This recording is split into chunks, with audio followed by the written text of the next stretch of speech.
हाँ गाइस, अभी हम ग्राउंड पहुंच चुके हैं और आमिर वार्म अप कर रहे हैं। जी आमिर, अस्सलाम वालेकुम। क्या हाल चाल है? ठीक ठाक, अल्लाह का शुक्र। आप बताएं। ज़बरदस्त। तो अब ये बताएं कि जब आप ग्राउंड पे आते हैं तो आप पहला काम क्या करते हैं?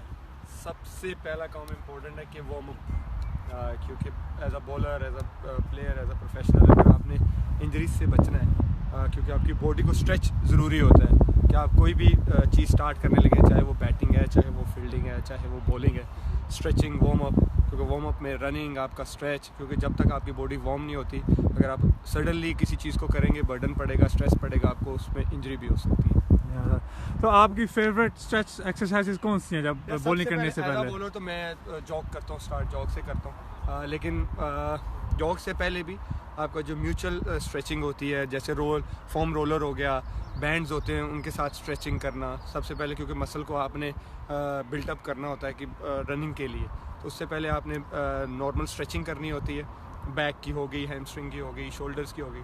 उसके बाद अपना हल्का फुल्का जॉग करें जब आपको, क्योंकि आपकी बॉडी आपको बेहतर पता होता है कि अब ये रेडी है, उसके बाद आप काम स्टार्ट करें। ज़बरदस्त ज़बरदस्त। तो guys, I hope you guys paying attention to what he is saying. तो आज प्रैक्टिस का आपका क्या इरादा है? What do you plan to do? यार टू बी ऑनेस्ट खास कुछ नहीं, लेकिन मैं काफ़ी अरसे से ना नए बॉल से अपनी रिस्ट पे काम कर रहा हूँ। आई थिंक लोगों को काफ़ी इंटरव्यूज़ में भी मैंने बोला हुआ है कि अपनी रिस्ट पे काम कर रहा हूँ कि इन स्विंग के लिए, क्योंकि काफ़ी अरसे के बाद जब आप क्रिकेट शुरू करते हैं आप कुछ चीज़ें भूल जाते हैं, और क्योंकि कोई मिस्टर परफेक्ट नहीं होता, ऑलवेज़ आपको लर्निंग प्रोसेस पे होते हैं, आपको सीखना होता है। और मैं जितना परफेक्ट करने की कोशिश करूँ, हमेशा ट्राई करता हूँ कि और अच्छा करूँ, और मैं कोशिश करूँ कि नए बॉल से मैं जितना अच्छा अपनी रिस्ट को यूटिलाइज़ कर सकूँ उसकी ट्राई करूँ। तो रिस्ट फिंगर्स का भी कमाल होता है स्विंग करने के लिए। रिस्ट ज़्यादा ज़रूरी क्या है, रिस्ट या फिंगर्स? कॉम्बो होता है, एक चीज़ नहीं होती इसमें। आपके रिस्ट, आपकी फिंगर्स, आपका जो आर्म है उसका फिनिश होना। जैसे अगर मैं फॉर एग्जांपल इन स्विंग कर रहा हूँ, तो इन स्विंग के लिए मेरी रिस्ट लॉक होनी चाहिए, ये जो फिंगर है मेरी, ये और इस थंब का। आई थिंक ये पूरा एक कॉम्बो होता है कि आपको पूरा इसको यूटिलाइज़ करना पड़ता है। अगर आप इस फंक्शन में से किसी एक चीज़ को भी गलत यूज़ करेंगे तो आई थिंक जो आप करना चाह रहे हैं वो नहीं होता। चले आ जाए। आई थिंक किसी से अगर कोई सवाल भी है तो वो भी पूछ। हाँ please, if you have any questions guys. Free day है तो आप लोगों के लिए। आज आमिर आपके साथ है सारा दिन, तो आपके पास अगर कोई सवाल है, कुछ आप पूछना चाहते हैं, तो just type it up and we will get to ask him and see what he does. I'm all good. Too many bags in the way. अगर किसी का सवाल है तो वो मुझे बता दे, बिल्कुल। बाकी तो मैं अपनी प्रैक्टिस करूँगा। बाकी अभी तो वैसे माशाल्लाह सब यही कहे जाने कि वो आपसे कितना प्यार करते हैं। Thank you. और वो चाहते हैं कि आप जल्दी पाकिस्तान आए, उन सबसे मिलें। Thank you. अच्छा, वलीद भाई ने पूछा कि बॉलिंग एक्शन में इंजरी पर कितना अफेक्ट करती है आपका बॉलिंग एक्शन? यह है होता है कई दफ़ा आपको पता नहीं होता, आपकी बॉलिंग जो एक्शन होता है उसमें इंजरीज होती है, लेकिन जो एक्शन जो होता है उसके हिसाब से आपको बॉडी वर्क करना पड़ता है। आपको वो मसल्स के लिए आपको एक्सरसाइज करनी पड़ती हैं, जिस मसल्स को आप ज़्यादा यूज़ कर रहे हैं उसके लिए डिफरेंट एक्सरसाइजेज होती हैं। एक्शन नो डाउट होता है, लेकिन कुछ लोग ऐसे होते हैं कि वो अपने एक्शन को चेंज नहीं करते, लेकिन वो उस मसल को इतना स्ट्रॉन्ग कर देते हैं कि उनको इंजरी नहीं होती। और मोहम्मद अदील पूछ रहे हैं कि अपनी पेस को इंक्रीज करने के लिए क्या करना चाहिए? Good question. सबसे पहले जब आप नेट में बॉलिंग करते हैं, जितना आगे बॉल को फेंक सकते हैं, क्योंकि अगर क्रिकेटर हैं तो आप समझ सकते हैं, क्योंकि बाउंसर पे अब जब आप करते हैं तो आपका जल्दी पीछे से आइडिया आपको हो जाता है कि मैंने यहाँ से बाउंसर करना है, लेकिन आप जब यॉर्कर करने जाते हैं आपका सबसे ज़्यादा जोर लगता है। तो आई थिंक आप जितना आगे बॉल को करें, पुराना बॉल पकड़ के नेट में जो ओल्ड बॉल होता है, जितना आगे फेंकेंगे आपकी पेस दिन ब दिन बढ़ती जाएगी।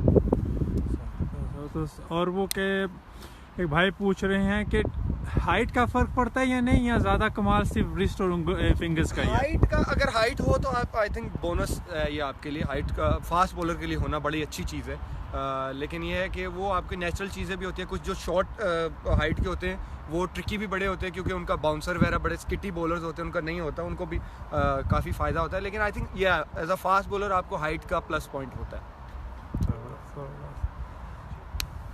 और एक भाई फहद सिद्दीकी साहब पूछ रहे हैं कि एक क्रिकेट के कैरियर में कितना पोटेंशियल होना चाहिए? मतलब कि एक Potential. पोटेंशियल मतलब एक इंसान के अंदर कितना पोटेंशियल होना चाहिए कि वो आगे तक जा सके? यार देखो, मैंने जैसे पहले बोला है कि एक इंसान को अपने अंदर का पता होता है कि वो क्या कर सकता है, और अगर आपको नो डाउट आपको लगता है कि आपके अंदर टैलेंट है, आप ये चीज़ कर सकते हो, तो आपको फिर हार्ड वर्क उतना करना पड़ता है। कुछ प्लेयर्स होते हैं मल्टी टैलेंटेड होते हैं, कुछ होते हैं हार्ड वर्क से बने होते हैं। बहुत सारी मिसालें कि जिन्होंने अपने हार्ड वर्क से अपना नाम बनाया हुआ है। आई थिंक ये टैलेंट भी मैटर करता है, लेकिन आपका फोकस मैटर करता है। फिर आपको अपना पता होना चाहिए कि आप ये चीज़ कर सकते हैं। अगर आप वो चीज़ कर सकते हो तो फिर उस पर टाइम लगा। जबरदस्त। I think let's just see Aamir live in action. तो आमिर एक डिलीवरी हो जाए, मैं बस वार्म अप थोड़ा। रिस्ट पे काम कर रहा हूं।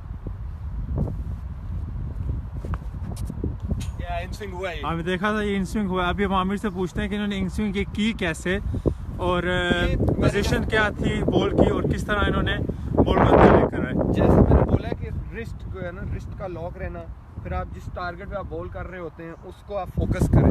क्योंकि मेरा जो प्रॉब्लम आ रहा था, क्योंकि मेरा रिस्ट जो है थोड़ा सा वो वबल हो रहा था। इन स्विंग के लिए रिस्ट का वबल होना बहुत प्रॉब्लम क्रिएट करता है। आपका रिस्ट लॉक रहना चाहिए, क्योंकि इन स्विंग के लिए आपको आर्म, रिस्ट, ये दोनों जो हैं अंदर की तरफ पूरे फिनिश करने पड़ते हैं, तो तब ही ये बॉल को जाके आगे फॉरवर्ड करता है।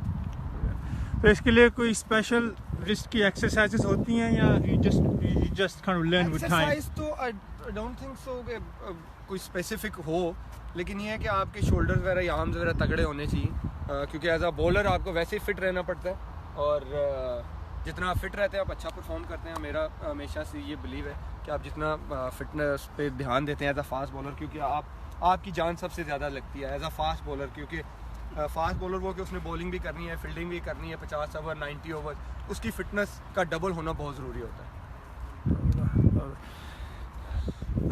Let's continue.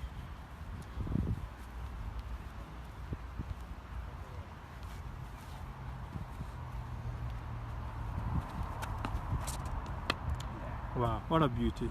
What a beauty. ये हुआ है।